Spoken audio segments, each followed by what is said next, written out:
On Thursday, we spoke with Archbishop Timothy Broglio, the Archdiocese for the Military Services. He oversees more than 200 priests serving as Catholic chaplains in the U.S. military, on bases and the battlefield. We began by asking about the situation in the Middle East and the spiritual guidance the Church is providing to service members who seek it. We're dealing with a situation in the Middle East now, for example, where the chaplains are still in place, but many of the dependents have been moved to Europe or back to the United States. Mm-hmm. So they find themselves in a situation where the faithful to whom they were ministering are either gone or they're in hotels. So that changes the whole reality. And then there are others, of course, who are with the troops that have been moved in. And of course, their ministry in a certain sense is a little more regular, but it's still a challenge because of the situation. Given that you're a priest ministering to people in the military, I imagine much of your work, much of your focus is built around St. Augustine and the idea of just war, or when is war justified? The idea that it's only waged as a necessity and in order that peace may be obtained, and more broadly, perhaps, that the response is proportional. Correct. That's to gloss over pretty deep teachings, but yes, essentially that's the root of it. I know that after the president, for example, threatened to take Greenland by force, you had said in an interview, it doesn't seem acceptable to invade a friendly nation and that such rhetoric tarnishes the images of the United States. You said it would be an illegal and immoral order to kill deliberately the survivors aboard an alleged Venezuelan drug boat if they don't pose an immediate lethal threat to our armed forces. So given what's going on in the Middle East, I'm curious, is the war with Iran justified? I would think under the just war theory, it is not, because while there was a threat with nuclear arms, it's compensating for a threat before the threat is actually realized. And I think there I would line myself up with Pope Leo, who has been urging for negotiation. I realize also that you could say, well, with whom are you going to negotiate? And that is a problem. But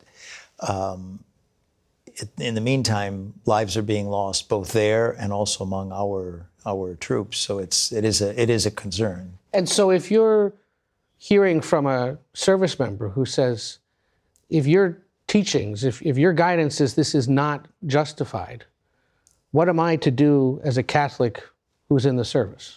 And that's a very good question, because obviously the way conscientious objection is set up in the United States military, you cannot object to a specific war or a specific action.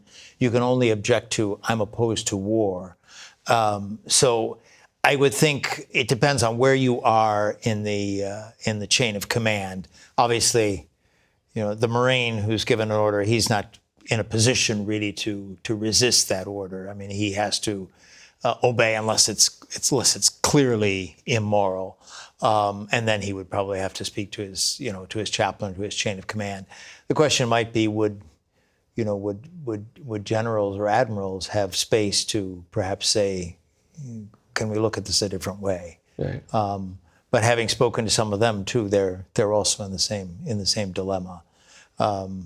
So I guess my counsel would be to do as little harm as you can, and to try and preserve innocent lives. And you're approaching this from a moral perspective. This isn't a partisan thing. This isn't ideological for you or geopolitical. You're a moral leader. So obviously, someone in the service who grapples with this will seek guidance from you and your brother chaplains. How often do they come to you talking about how to seek forgiveness, perhaps, for being part of this? That is actually something we've done a lot of work on as an archdiocese, the whole question of moral injury. So, I mean, even if you obey a legitimate command, but you have to kill someone, that's going to leave some traces in your heart or on your soul. And so there, we've tried to provide structures and help to people in that situation, to try and help them heal from those situations. And that's not a question of making a judgment. It's just a question of healing the individual who finds himself in that, or herself in that situation. Yeah. You obviously and your brother priests are on Pentagon property, taking orders, obviously, through the military chain of command. There's been a lot of conversation in recent weeks, separate from the actual war itself, regarding the rhetoric of, say, the Secretary of Defense, Pete Hegseth, who openly invokes Jesus repeatedly when talking about the war with Iran especially, and has prayed openly from the Pentagon press room for blessings upon American service members. Obviously, his right to pray in public and however he sees fit. But what do you make of that sort of focus and sort of trying to cast this war as something that perhaps Jesus would justify? It's a little bit problematic in the sense that the Lord Jesus certainly brought a message of peace, and also I think war is always a last resort. Now, they may have information that led them to think that was the only choice they had. I'm not making a judgment about that because I really don't know. No. But I do think that it's hard to cast this war, as something that would be sponsored by the Lord. And that's certainly something the Pope has suggested himself, right? Yes. Not commenting on the secretary, but commenting on war generally. That this idea that if you're praying for the success of the war, what is it he said recently? He said, God does not listen to the prayers of those who wage war, but rejects them. I mean, that would seem to put a lot of what's going on right now in conflict. It certainly would. And I turn back to Paul VI, who made very few trips outside of Italy. But when he did come to the UN, he made that dramatic appeal, which I saw live on television as a little kid. Jamais plus la guerre, jamais plus la guerre. Never again war, never again war. And yet, that was in 1965, I think. Now, so many years later, we're still in this situation. So I think Pope Leo would definitely support saying that we have to find a situation where men and women can sit down and find avenues of peace. In our remaining moments, you obviously minister primarily to Catholic service members. But this is a holy season, Passover underway, Ramadan recently having ended. And ultimately on the battlefield, it doesn't matter to your brother chaplains whether they're Catholic or Protestant or Jewish. What's the interfaith dialogue like these days, especially at a time of war? I think it's very healthy in the sense that there is a genuine desire to collaborate.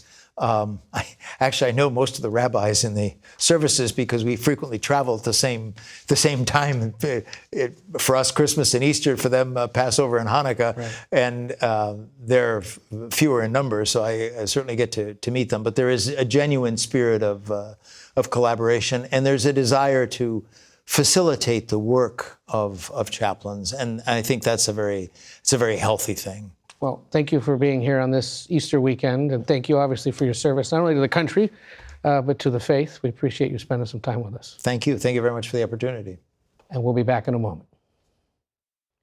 We turn now to our political panel. David Sanger is the White House and national security correspondent for the New York Times and the author of New Cold Wars. Paperback copies coming out on Tuesday. You should check that out. Amy Walter is the publisher and editor-in-chief of the Cook Political Report with Amy Walter.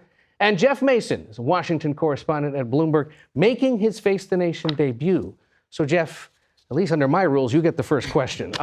This past week, the White House tried selling the war with Iran as a good thing. Then we had this fighter jet shot down. Both personnel on board have now been rescued. How's that sales pitch landing with the American public? Well, number one, I think it's right to call it a sales pitch, and it's a late sales pitch because the president did not give an address like that at the beginning of the war, which most presidents would do before a military conflict. Number two, in that address on Wednesday night, he really used sales pitchy language, talking about how long previous wars have been, how this is not going to be that long, going back to World War I and World War II. But then the political risk to those remarks and his entire sort of strategy rhetorically skyrocketed after an airplane was shot down in Iran. So certainly the fact that they have found that crewman is a huge political win for him, but there is still substantial political risk because, to your question, this is a very unpopular war. There is still some support within his base for it, but polling shows that Americans writ large do not. So this is still a timeline, the 2 to 3 week conversation, more rooted in perhaps economic considerations and military goals, at least based on your report? He is under significant pressure because of the gasoline prices being up. It also has taken away, speaking of rhetoric, a talking point that he's been very happy to use for the last year and a half, saying that he's responsible for having brought prices down. Now he is clearly responsible for having brought prices up, and that's something that Americans will think about when they go to the polls. So, Amy, this was supposed to be the year of affordability for the White House and Republicans. It's not really, at least that's not the focus right now. I mean, our polling, for example, 84% of Republicans are still with him on this war, but nearly 70% of independents disapprove of military action. This is all, I mean, it's April. This is all churning up. Churning towards trouble in November, right? Yes. And look, it is only April, so we still have time for this to move its way through the process. And it is true that the president now is looking at his lowest approval ratings of his second term this week. And a lot of that is driven by the fact that he's lost the sort of strong support from Republicans. So I don't think Republicans have left him. I just think that they're feeling very dispirited. And that is what gets Republicans the most nervous, is intensity and enthusiasm. Democrats are fired up, Republicans are not. If that continues as we move through this electoral season, that's when things get really bad for the Republican Party in November. David, this rescue operation, successful, elaborate, and was executed in under 48 hours. But what do you make of it and what we've heard from the president this morning? A bunch of language we can't repeat on broadcast television. So, first, we should all celebrate the fact that they've got both these crewmen back. It's a miracle, and it's an equal miracle that you could put hundreds of troops in to get them out and no casualties there. We've lost 6 aircraft in the past couple of days. They can be replaced or repaired, but the fact of the matter is that tells you there's accelerating risk here. And if you took the president's threat this morning to go after bridges and go after the electric grid, we'll set aside for a moment, Ed, the fact that these would probably be war crimes under the Geneva Convention. The White House will argue it wasn't because it also feeds the military. If you set that aside, the fact remains that the president still finds himself in a box here. He's trying to open up the strait. That was a problem that got created after the war started. He has not really explained how he's going to deal with the nuclear material and near bomb grade material. He said that was a reason to go in. This past week, he said, oh, I don't really care about it that much. It's buried deep. We'll watch it on satellite. Well, we were watching it on satellite before the war started, right? And I know he says there's been regime change, but we haven't seen much regime change here. We have just seen a change of personnel. So he's got a lot of things to go accomplish if he's going to get out of this and be able to claim to those voters that he got something out of this. Well, and more to that point, the budget that he put forward this week is spending so much more money on the military than on domestic priorities. And that goes, that's right. And that cuts against everything. If you're saying we need to make life more affordable, our number one priority is to make life more affordable for Americans. To release a budget that increases money only for the military and then cuts domestic programs is not a great pitch. And he made that astounding comment that because the federal government should only be focused on military protection, the state should pay for Medicare, Medicaid, and daycare, and it was caught on camera, probably coming to campaign ads near us soon. I was just going to say, you know how both Republicans and Democrats hear a quote that they think, oh, that's going to be the lead of my next campaign ad. That's one for Democrats. And he's not just losing some Dems, certainly, and independents going into this election, but he's testing the tolerance of his base. I was at CPAC a little over a week ago, and there were a lot of grassroots supporters there who said, we still support President Trump, we still support this war. But there were certainly some who were started to question it, and we've also seen quite a bit of division at the leader level of MAGA and Republicans, and that messaging sinks down to the base as well. In in our remaining moments, Amy, I want to start with you. You heard Governor Moore, more than happy to criticize the war effort, but failed to provide any specifics on what he'd do differently. And that, while Republicans are in a bit of a pickle this year, Democrats aren't much liked. This is what's going to be reason. fascinating. This 2028 election cycle that we are very close to bumping into, believe it or not, is going to be the first election in 10 years where Donald Trump is not the centerpiece of it, or where candidates would do well to not make Donald Trump the centerpiece of it. I think Americans are looking for both parties, an idea of who these parties are, what they stand for, what they're going to do for me, rather than how they're going to fit into a world that Trump has really dominated politically for the last I gave him credit for the idea. I was intrigued by that buckets theory that he had, but he clearly couldn't fill it. Well, and that's part of the problem. We're at this place, and you know, because you're going to be at a lot of these games. This is spring training for politicians right now, and this is how they get their swings in. In our remaining minute, David, I'd be remiss if we didn't mention today the ouster of Army Chief of Staff General Randy George, essentially pushed out by Pete Hegseth.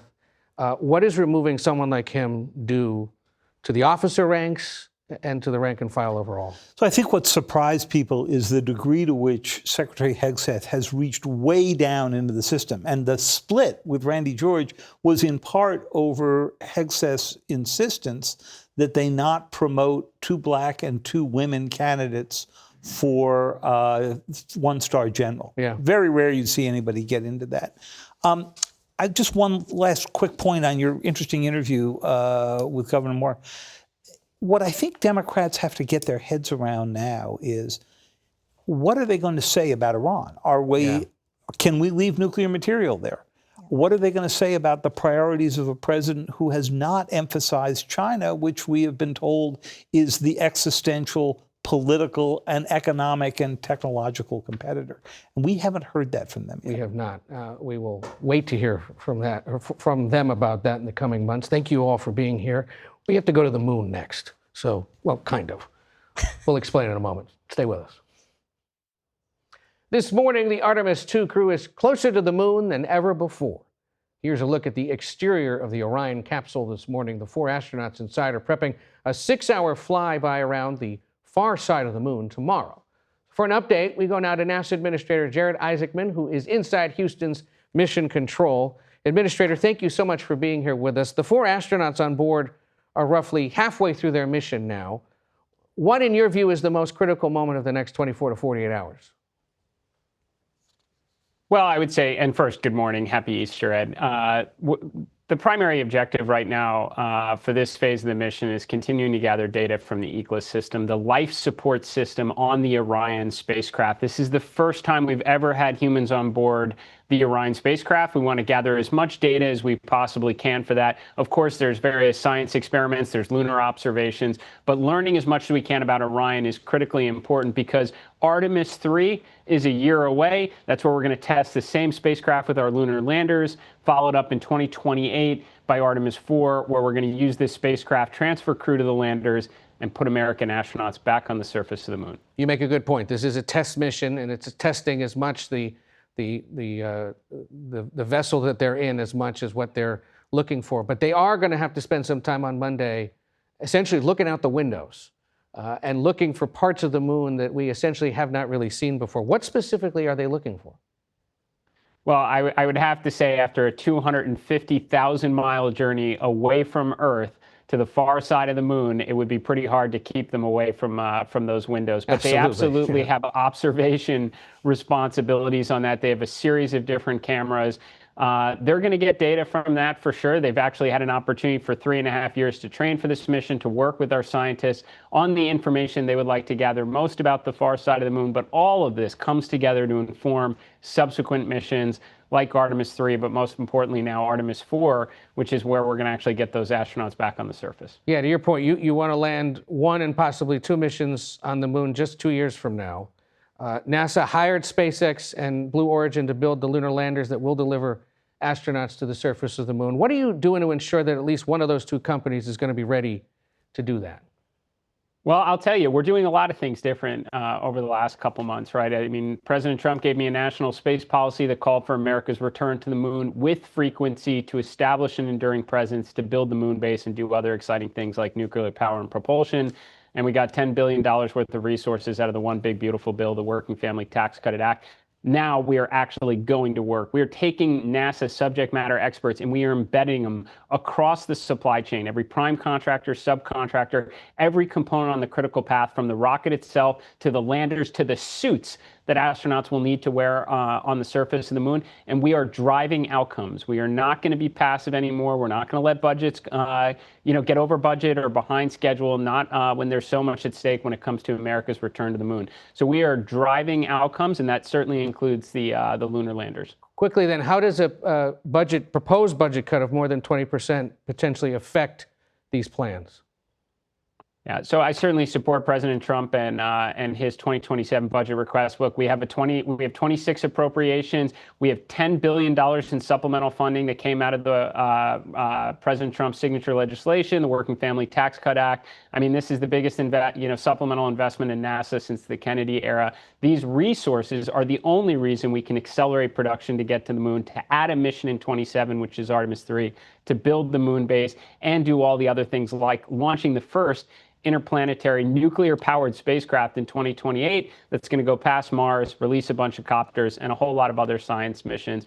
I think the American public and the taxpayers should be judging NASA based on outcomes and not how quickly we can spend money every year. In 20 seconds or less, as they pass on the other side of the moon tomorrow for about 40 minutes, what are you going to be thinking about as the astronauts do that?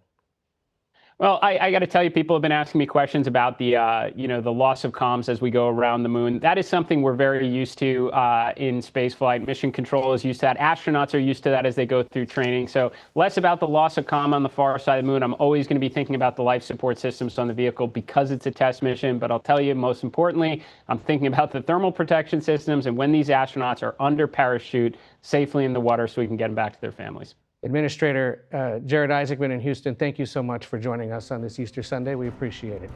And that is it for us today. Thank you for watching. Margaret will be back next Sunday. Until then, for Face the Nation, I'm Ed O'Keefe.